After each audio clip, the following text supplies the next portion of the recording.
സത്യത്തിൽ ഇന്നത്തെ ബിഗ് ബോസിൻ്റെ പ്രൊമോ കണ്ടപ്പോൾ ഭയങ്കര ഹൈപ്പിലാണ് നമ്മൾ വിചാരിച്ചിരുന്നത്. പക്ഷെ ഒന്നും നടന്നില്ല.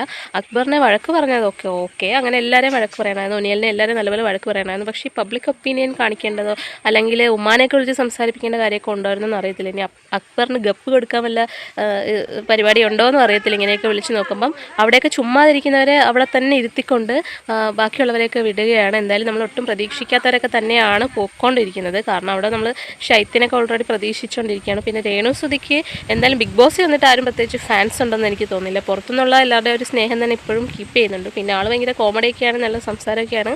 അതുകൊണ്ട് അങ്ങനെ അങ്ങ് പോകുന്നു. ആര്യനോടൊക്കെ ലാലേട്ടൻ അത്ര ദേഷ്യപ്പെട്ട് സംസാരിച്ചായിട്ടൊന്നും എനിക്ക് തോന്നിയിട്ടില്ല. പക്ഷേ ലാലേട്ടൻ്റെ വാക്കുകളിൽ നിന്നൊക്കെ ഇവരൊക്കെ മനസ്സിലാക്കിക്കൊള്ളാം. ഇന്നലെ വെറുതെ ചാടിക്കേറി അഭിപ്രായം പറയാനായിട്ട് പോയിട്ട് നമ്മൾ അനീഷ് ലാലേട്ടൻ്റെ വൈകുന്ന വെറുതെ വഴക്ക് കേട്ടു. എന്തായാലും ഇതുവരെയുള്ള കണ്ടസ്റ്റൻസിന് ആർക്കും വലിയ ഫാൻ ബേസ് ഒന്നും ഇല്ല. ആര് ജയിക്കണമെന്നൊന്നും പറയാനായിട്ടില്ല. എന്തായാലും നല്ല അടിപൊളി വൈൽഡ് കാർഡ് എൻട്രി ഒക്കെ വന്ന് ഷോ ഒന്നും കൂടെ ഒന്ന് പൊലിക്കട്ടെ. Thank you so much.